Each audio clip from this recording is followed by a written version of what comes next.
2021 வந்ததிலிருந்து எத்தனை விதமான கொலைகள் நடந்திருக்கிறது. சென்னை அடுத்த மரக்காணத்துக்கிட்ட இந்த செங்கல்பட்டு மாவட்டத்துக்கிட்ட இந்த நடந்தது. இந்த வருஷம் பாத்தீங்கன்னா இப்போ ரீசெண்டா கிட்டத்தட்ட ஒரு 66 பேரோ 64 பேரோ ஒரு மரணம் அடைந்திருக்கிறார்கள். எய்ம்ஸ் வரலன்னு சொல்லிட்டு ஒருத்தர் ஒரு செங்கல் கையில் எடுத்துட்டு போனார். சென்ற தடவையும் நீங்க ஒரு 39 எம்பி வச்சிருந்தீங்க, இந்த தடவையும் ஒரு 39 எம்பி வச்சிருக்கீங்க. நீங்க எதற்காக போய் அதை அந்த எய்ம்ஸ் பத்தி அங்கன்னா போய் பேசணும்? நாடாளுமன்றத்தில் நீங்கள் அதை பற்றி போய் பேசாமல் இங்க திரும்ப மக்கள் கிட்ட ஒரு செங்கல்ல வச்சுட்டு இந்த ஒரு செங்கல்ல நம்ம எய்ம்ஸ் கட்டி முடிச்சுற மாதிரி பேசிட்டு இருக்கிறது என்பது மக்களை திசை திருப்புகின்ற வேலையாகத்தான் நான் பார்க்கிறேன். மக்களை, மாணவர்களை, இளம் சமுதாயத்தினரை முக்கியமாக ஏமாற்றின ஒரு விஷயம் நீட் இல்ல அப்படின்னு சொல்லி நாங்க வந்தா முதல் கையெழுத்து நீட் விலக்கு அப்படின்னு சொல்லி சொன்னார். எதை இவர்களால் செய்ய முடியாதோ அதை சொல்லி மக்களை ஏமாற்றினார்கள். வந்தா இல்லத்தரசிகளுக்கு 1000 ரூபாய், இல்லத்தரசிகளுக்கு 1000 ரூபாய் கொடுக்கல, உடனே இவங்களுக்கு எதெல்லாம் கமிஷன் கிடைக்குமோ அதையெல்லாம் உடனடியாக நிறைவேற்றக்கூடியவர்கள். கேஸ் விலையை குறைப்போம் சொன்னாங்க. அது இதுவரைக்கும் அவர்கள் நினைத்தால் செய்யக்கூடிய விலை அந்த ஒரு விஷயம், அதை கூட அவர்கள் செய்யவில்லை. ஏற்கனவே இருந்த இலவச 100 யூனிட் மின்சாரத்தை இவர்கள் அதையும் கேன்சல் பண்ணிட்டாங்க. அதற்கு மாற்றாக என்ன பண்ணிருக்காங்க, 800 ரூபாய் கட்டிட்டு இருந்தா இன்னைக்கு 3000 ரூபாய் கட்டுறான். அனைவருக்கும் வீட்டுக்கு குடிநீர் வர வேண்டும் என்று மத்திய அரசாங்கம் திட்டத்தை இவங்க என்ன கெடுத்து குட்டிச்சவராக்கி நேத்து பாத்தீங்கன்னா அதனால் கூட மரணம் நிகழ்கின்ற சூழ்நிலையை நோக்கி போய்விட்டு, அதாவது விடியல் தருகிறோம் என்று கூறிக்கொண்டே விடியல் இல்லாத ஒரு ஆட்சியாக தமிழகத்தை இருண்ட ஆட்சியை நோக்கி போய்கொண்டிருக்கிறது.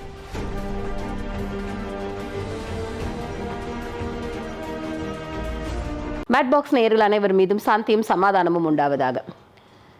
3 ஆண்டு கால திமுகவினுடைய ஆட்சி இது எப்படி இருக்கு, என்ன ஏது, இது எப்படி இருக்கு, இந்த விடியல் ஆட்சி விடிஞ்சுதா விடியலையா, விடியா மூஞ்சா போச்சா, எப்படி இருக்கிறது என்பதை பற்றி மக்கள் நன்கு அறிவார்கள். ஏன்னா இந்த 3 வருடங்களாக 2021 மே மாதத்திலிருந்து மக்கள் பல்வேறு விதமான துன்பங்களையும் பிரச்சனைகளையும் பல்வேறு விதமான அசம்பாவிதமும், அதாவது எதிர்பார்க்கவே முடியாத பல சூழ்நிலைகளை தமிழக மக்கள் சந்தித்து கொண்டிருக்கிறார்கள். நிறைய விஷயங்கள் அவங்க என்னன்னா, ஆட்சிக்கு வரும்பொழுது கொடுத்த எந்த ஒரு விஷயத்தையுமே, அவர்கள் கொடுத்த வாக்குறுதிகள் எதையுமே அவர்கள் காற்றில் பறக்க விட்டார்கள். ஆஸ் யூஷுவல் அது எப்பவுமே நடக்கிறது. அவங்க வரும்போது ஒன்று பேசுவாங்க, அதுக்கப்புறம் ஒன்று பேசுவாங்க.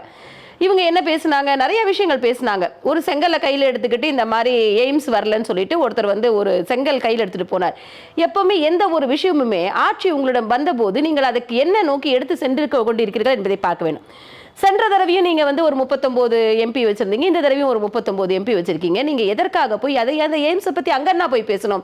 நாடாளுமன்றத்தில் நீங்கள் அதை பற்றி போய் பேசாமல் இங்க திரும்ப மக்கள் கிட்ட ஒரு செங்கல்ல வச்சுட்டு இந்த ஒரு செங்கல்ல நம்ம எய்ம்ஸ் கட்டி முடிச்சுற மாதிரி பேசிட்டு இருக்கிறது என்பது மக்களை குழப்புகின்ற, மக்களை திசை திருப்புகின்ற வேலையாகத்தான் நான் பார்க்கிறேன். ஏன்னா மக்களுக்காக நீங்க அங்க போய் குரல் கொடுக்கணும் தான் மக்கள் உங்களை தேர்ந்தெடுத்து அனுப்பி இருக்கிறார்கள். நீங்க அங்க போய் ஒண்ணும் பண்ணாம திரும்ப இங்க பண்றீங்க. நான் எய்ம்ஸ் உடைய வேலைகள்னு இவங்க நினைக்கிற மாதிரி ஒரு நாள்ல கட்டி இவங்களுக்குள்ளே கான்ட்ராக்ட் கொடுத்து எடுக்கிற வேலை கிடையாது. சோ அது ஒரு விஷயம். இரண்டாவது, மக்களை, மாணவர்களை, இளம் சமுதாயத்தினரை முக்கியமாக ஏமாற்றின ஒரு விஷயம் நீட் இல்ல அப்படின்னு சொல்லி நாங்க வந்தா முதல் கையெழுத்து நீட் விலக்கு அப்படின்னு சொல்லி சொன்னார். அது செய்ய முடியாது என்று அறிவார்ந்தவர்களும் எல்லோருமே, அதாவது பாஜகவினரும் எல்லாருமே மேக்ஸிமம் சொல்லிட்டு இருந்தாங்க, இது நடைமுறையில் சாத்தியப்படாத ஒரு விஷயம் என்று. அவர்கள் கூட்டணியில் இருக்கின்ற காங்கிரஸ் தலைவருடைய முக்கிய தலைவராக இருக்கக்கூடிய அவருடைய மனைவியே இதற்கு நீட் விலக்குக்கு எதிராக அவங்க இது பண்ணவங்க தான். அப்படி அவர்கள் போராடி எல்லாமே பண்ணி இது நடக்க முடியாது, இது சட்டமாக்கப்பட்டு விட்டது. அதுவும் உச்சநீதிமன்றத்தின் போய் அங்கெல்லாம் கதவெல்லாம் தட்டி முடிச்சு எல்லாம் முடிஞ்சு நாடு முழுவதும் சட்டமாக்கப்பட்ட ஒரு விஷயம். இப்போ அதுல இப்போ பல பேர் இன்னைக்கு நேத்து கூட சில புதுசா எமர்ஜார தலைவர் கூட அதை பத்தி பேசுறது, அதாவது அவருடைய கலர் வெளுத்து போச்சு நேத்து. இப்போ திமுகவினர் பாத்தீங்கன்னா இதை ஒரு விஷயமாக எடுத்துக்கொண்டு முதல் கையெழுத்து எங்களுதுன்னாங்க, அதை அவங்களால பண்ண முடியல. ஒரே மாசத்துல அப்படியே பல்ட்டி அடிச்சு 2021 என்ன சொல்லிட்டாங்க, நீங்க மாணவர்களை நீட்டுக்கு தயார் செய்கிறோம் என்று சொல்லிட்டாங்க. இது 3 வருஷம் ஆச்சு. மக்களை, அதாவது எதை இவர்களால் செய்ய முடியாதோ அதை சொல்லி மக்களை ஏமாற்றினார்கள். மூணாவது, இவங்க கொரோனா காலகட்டத்தில் கூட இவங்க உள்ள போய் நின்றுகிட்டு அந்த பர்டிகுலர் பீரியட்ல கட்டுக்கட்டா பேப்பர் எடுத்துட்டு போயிட்டு தலைமை செயலகத்துக்குள் சென்றவர்கள் தான் இவர்கள். அதாவது எதுவுமே எடுத்துட்டு போக கூடாது, எதன் மூலமாக என்ன நடக்கும் சொல்ல முடியாத ஒரு அந்த இக்கட்டான கால சூழ்நிலையில் கூட அதை பற்றி கவலைப்படாமல் இவர்கள் கட்டுக்கட்டா பேப்பர்ஸ்லாம் கொண்டு போய் போட்டது மட்டுமில்லாமல் அங்கே சென்று முக்கிய அதிகாரிகளையும் நீதிமன்றத்தையும் மற்ற மக்களை ஒரு குறிப்பிட்ட சாராரையும் மிகவும் தவறாக பேசினார்கள். இப்படிப்பட்ட இவர்கள் பல்வேறு வாக்குறுதிகள் கொடுத்தார்கள், நிறைய கொடுத்தாங்க. இப்ப வந்த இல்லத்தரசிகளுக்கு 1000 ரூபாய், இல்லத்தரசிகளுக்கு 1000 ரூபாய் கொடுக்கல, உடனே இவங்களுக்கு எதெல்லாம் கமிஷன் கிடைக்குமோ அதையெல்லாம் உடனடியாக நிறைவேற்றக்கூடியவர்கள். இதுல கமிஷன் வராதுன்னு தெரிஞ்சதுக்கு அப்புறம் ஏன்னா டைரக்டா அவங்களுடைய அக்கௌண்ட்ல போகுது. இது மத்திய அரசாங்கத்துடைய திட்டம். ஏன்னா இப்போ எல்லாருக்கிட்டையும் ஒரு பேங்க் அக்கௌண்ட் இருக்கு. இதை நாங்க போய் நின்று கியூல நின்று இவங்களுக்கு ஒரு என்ன சொல்றீங்க, ஒரு கமிஷன் கொடுத்து அப்படி பண்ண வேண்டிய அவசியம் இல்லை, ஆட்டோமேட்டிக்காக அங்கே வந்து கிரெடிட் ஆயிடுன்ற காரணத்தினால இதை 28 மாசத்துக்கு மேல டிலே பண்ணி அதுக்கப்புறம் தான் இதுக்கு ஒரு கமிஷன் போட்டு எல்லாருக்கும் இல்லத்தரசிகளுக்கும் சொன்னவங்க இல்லத்தரசிகளையும் இவங்க பாகுபாடு பண்றாங்க. நீ you are selected, you are not செலக்டட்ன்ற மாதிரி இவங்க ஒரு வரைமுறை கொண்டு வந்து இப்பதான் ஆரம்பிச்சிருக்காங்க. அதே மாதிரி கேஸ் விலையை குறைப்போம் சொன்னாங்க. அது இதுவரைக்கும் அதாவது அவர்கள் நினைத்தால் செய்யக்கூடிய விலை அந்த ஒரு விஷயம், அதை கூட அவர்கள் செய்யவில்லை. அதே மாதிரி பாத்தீங்கன்னா ஏற்கனவே இருந்த இலவச 100 யூனிட் மின்சாரத்தை இவர்கள் வந்து அதையும் கேன்சல் பண்ணிட்டாங்க. அதற்கு மாற்றாக என்ன பண்ணிருக்காங்க, 1000 ரூபாய் 700 ரூபாய் கட்டி கொண்டு இருந்த இடத்தில் இன்னைக்கு 3 மடங்கு. அதாவது எப்படின்னா ஒரு 700 ரூபாய் கட்டிட்டு இருந்தா இன்னைக்கு அவன் 3000 ரூபாய் கட்டுறான். கிட்டத்தட்ட ஒரு 4 மடங்கு 3 மடங்கு 4 மடங்கு அந்த சார்ஜஸ் வந்து ஏற்றி வச்சு அதுலேயும் பாதி இடங்களில் கரண்ட் இல்லாமல், வெயில் காலத்தில் கரண்ட் இல்லாமல் அந்த மின்சார தடையால் படிக்க முடியாமல் மாணவர்கள் படிக்க முடியாத சூழ்நிலைக்கு ஒரு இருண்ட வாழ்க்கையை நோக்கி சென்று கொண்டிருக்கிறார். இதுக்காக நிறைய போராட்டங்கள் அங்கங்கே வெடிச்சதை பார்த்திருப்பீங்க. எல்லாவற்றுக்கும் மேலாக அனைவருக்கும் வீட்டுக்கு குடிநீர் வர வேண்டும் என்று மத்திய அரசாங்கம் திட்டத்தை இவங்க வந்து என்ன கெடுத்து குட்டிச்சவராக்கி நேற்று பார்த்தீங்கன்னா அதனால் கூட மரணம் நிகழ்கின்ற சூழ்நிலையை நோக்கி போய்விருக்கு. ஏன்னா சாக்கடக்கு தண்ணி வந்து நல்ல தண்ணியோட கலந்து அதை குடித்ததுனால தான் இப்போ நீங்க இந்த சென்னையிலேயே வந்து இப்படி நடந்திருக்கிறது. அடுத்தது பெண்களுக்கு இலவச பஸ்ன்னு சொன்னாங்க. அதுக்கும் சொல்லிட்டு அதுக்கு ஒரு கிளாசிபிகேஷன், இந்த மாதிரி இருந்தா பஸ் கிடைக்கல, பஸ் இல்லை அப்படிங்கிறாங்க. அதை எல்லாம் மீறி இன்னைக்கு அதாவது நிலை தடுமாறி கீழே விழுவர்கள் இருப்பார்கள். இப்போ பஸ்ல போனாலே பஸ்ல இருந்து தொப்பு தொப்புன்னு கீழே விழக்கூடிய நிலைமையில இன்னைக்கு அதனுடைய நிலைமை, பேருந்துகளுடைய நிலைமை இருக்கிறது. இது நீ ஃப்ரீயா கொடுத்தான்னா எங்க கொடுத்தா என்ன, நீங்க கூட்டிட்டு போறது டெஸ்டினேஷனுக்கு இல்ல, நீங்க ஒருத்தருடைய தலையெழுத்து டெஸ்டினியை மாற்ற அளவுக்கு நீங்க வந்து இன்னைக்கு அந்த பேருந்துகளுடைய தரம் இருக்கிறது. எல்லா மாவட்டங்களிலும் நீங்க பாத்தீங்கன்னா எல்லா இடங்களிலும் எல்லாருமே கீழே விழுந்திருக்காங்க. அந்த பஸ்ஸுடைய ஓட்டையில எல்லாமே கீழே விழுந்திருக்கிறாங்க. நிறைய விஷயங்கள் இந்த மாதிரி மரணங்கள் நடந்திருக்கு, இப்படி நடந்திருக்கு. ஸோ இப்படி எந்த விஷயங்களும் எடுத்தாலும் இவர்கள் வந்து என்னன்னா எல்லாத்துலேயுமே குளறுபடி. அரசாங்கத்தில் நீங்க பார்த்தீங்கன்னா காவல்துறையுடைய ஒரு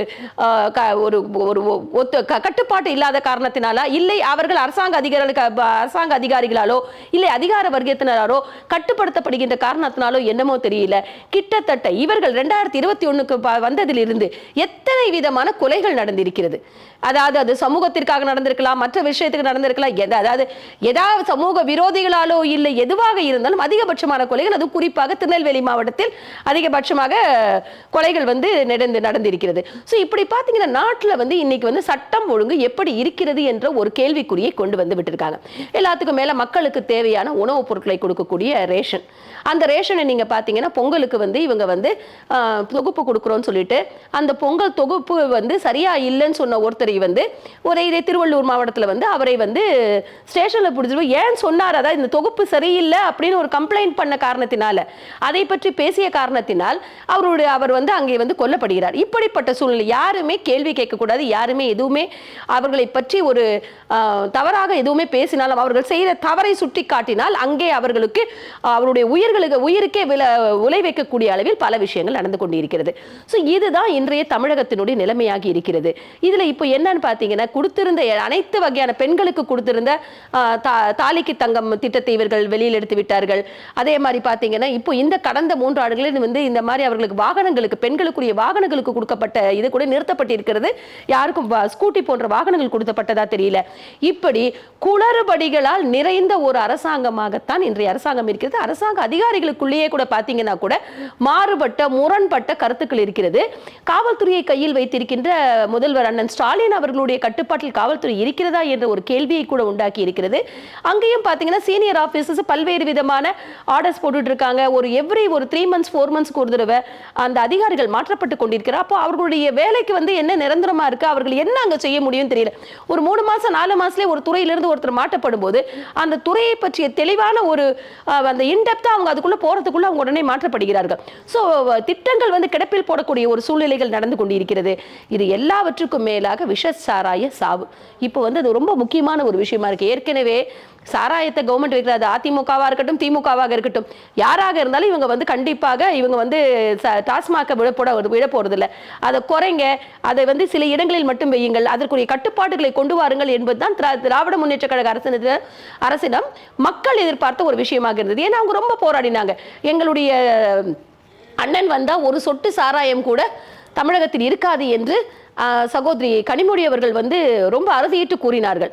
இன்னொன்று, இளம் விதவைகள் உண்டாகிறார்கள் அப்படின்னு சொல்லி ரொம்ப கவலைப்பட்டாங்க. அப்போ இவங்க ஆட்சிக்கு வந்த உடனே இன்னைக்கு வந்து பார்த்தீங்கன்னா கள்ளச்சாராயம், போன வருஷமும் கள்ளச்சாராய சாவு இருந்து ஒரு 26 பேரும் என்னமோ செத்தாங்க.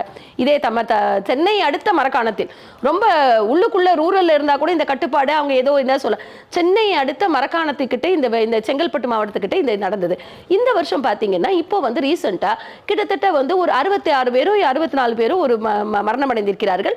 அதை தவிர 150 200க்கும் மேற்பட்டவர்கள் வந்து பல்வேறு விதமான உடல் உபாதைகளிலே பாதிக்கப்பட்டு மிகவும், அதாவது பலர் அபாயகரமான சூழலிலும் பலர் வேறு விதமான சூழலிலும் அங்க வந்து எங்க இருக்கிறாங்கன்னு கேட்டீங்கன்னா ஆஸ்பத்திரியில் அட்மிட் பண்ணப்பட்டிருக்காங்க. ஸோ இப்படிப்பட்ட ஒரு சூழ்நிலையில் நீங்க பார்த்தீங்கன்னா இது எதை நோக்கி போய் கொண்டிருக்கிறது, இது எப்படி வந்து நடந்து கொண்டிருக்கிறது என்பதை பார்க்கும் பொழுது இந்த 3 வருட ஆட்சியாக இருக்கட்டும், இல்ல கள்ளக்குறிச்சியில் இப்படிப்பட்ட விஷ சாராய சாவு, மரக்காணத்தில் நடந்த விஷ சாராய சாவு போன்றவைகளாக இருக்கட்டும், அதாவது இந்த அரசாங்கத்தினுடைய செயலற்ற தன்மையை தான் காமிக்குது. மக்கள் இவர்கள்கிட்ட மிகப்பெரிய எதிர்பார்ப்பை வைத்துத்தான் இவர்களுக்கு வாக்களித்தார்கள், திராவிட முன்னேற்ற கழகத்திற்கு வாக்களித்தார்கள். அதாவது இதுல என்னன்னு கேட்டீங்கன்னா, எங்களுக்கு மக்களாக, ஒரு மக்களோட மக்களாக நான் பேசும் பொழுது எதிர்பார்ப்பு என்னவாக இருக்கிறது என்றால், தலைமையிடம் அதனுடைய கண்ட்ரோல் இருக்கா என்பதை ஒரு கேள்விக்குறியாக ஆக்கி கொண்டிருக்கிறார்கள். ஏன்னு கேட்டீங்கன்னா, நாடாளுமன்ற உறுப்பினர்கள் மக்களுக்காக பேச வேண்டும், மக்களுக்காக இருக்க வேண்டும் என்ற ஒரு காரணத்தினால தமிழகத்தில் அவர்களை தேர்ந்தெடுத்திருக்கிறார்கள். இதுல வந்து இவர்கள் நல்லது பண்ணியிருக்காங்க, இவங்களை தேர்ந்தெடுக்கல, அது எல்லாருக்குமே அறிந்த விஷயம். காங்கிரஸா பாஜகவா என்ற போது பாஜகவிற்கு எதிர்ப்பலை ஒன்று தமிழகத்தில் இருக்கின்ற, வலுவாக இருக்கின்ற காரணத்தினால வந்து சரி இவங்க இல்ல அப்ப வேற யாரு, இவங்க தான் இந்த சொல்லுவாங்க பாத்தீங்களா, ஆலையில்லா ஊருக்கு இருப்பு பூச்சக்கரன்னு சொல்லுவாங்க. அந்த மாதிரி பாஜக எதிர்ப்பு என்ற ஒரு விஷயத்தை பெரிதுபடுத்தி அதன் மூலமாக இவர்கள் குளிர்காய்ந்து ஒரு 40 சீட் எடுத்திருக்காங்க. அந்த 40 சீட்ல இவங்க வந்து மேல போனவங்க ஒரு இந்தியன் கான்ஸ்டிடியூஷனையோ இல்ல தமிழகத்தினுடைய பெருமையை பற்றியோ இல்ல தமிழகத்தினுடைய அவர்கள் கட்சியை உருவாக்கிய அண்ணாதுரை அவர்களை பற்றியோ இல்ல கலைஞர் அவர்களை பற்றியோ கூட அவர்களை புகழ்ந்து கூறாமல் இன்றைக்கு இளம் தலைவராக இப்போதான் ஃபீல்டுக்கு வந்திருக்கு, அதுவும் தலைவராக இருக்கின்ற அண்ணன் ஸ்டாலின் அவர்களுடைய மகன் என்ற ஒரே காரணத்தினா கூட ஸ்டாலின் அவர்களை பற்றி புகழாமல், சகோதரர் அண்ணன் ஸ்டாலின் அவர்களை பற்றி புகழ்ந்து பேசாமல் அண்ணன் உதயநிதி வாழ்க என்று கூறிக்கொண்டு மூத்த அமைச்சராக பலமுறை வந்து எம்பியாக இருந்த தயாநிதி மாறன் முதற்கொண்டு இதை பேசுவது என்பது கட்சி வந்து அண்ணன் ஸ்டாலின் அவர்களுடைய கட்டுப்பாட்டில் இல்லை, ஆட்சி என்பது அவருடைய கட்டுப்பாட்டில் இல்லை, கட்சி என்பது அவருடைய குடும்பத்தினுடைய கட்டுப்பாட்டில் இருக்கிறது, ஆட்சி என்பது அரசாங்க அதிகாரிகளுடைய கட்டுப்பாட்டில் இருக்கிறது என்பதை தெள்ள தெளிவாக வெளிப்படுத்துகிறது. இதனால் தமிழகத்தில் ஒரு அசாதாரண சூழ்நிலை தான் நிலவிக் கொண்டிருக்கிறது என்பது, அதாவது விடியல் தருகிறோம் என்று கூறிக்கொண்டு விடியல் இல்லாத ஒரு ஆட்சியாக தமிழகத்தை இருண்ட ஆட்சியை நோக்கி போய்கொண்டிருக்கிறது என்பது என்னுடைய கருத்து.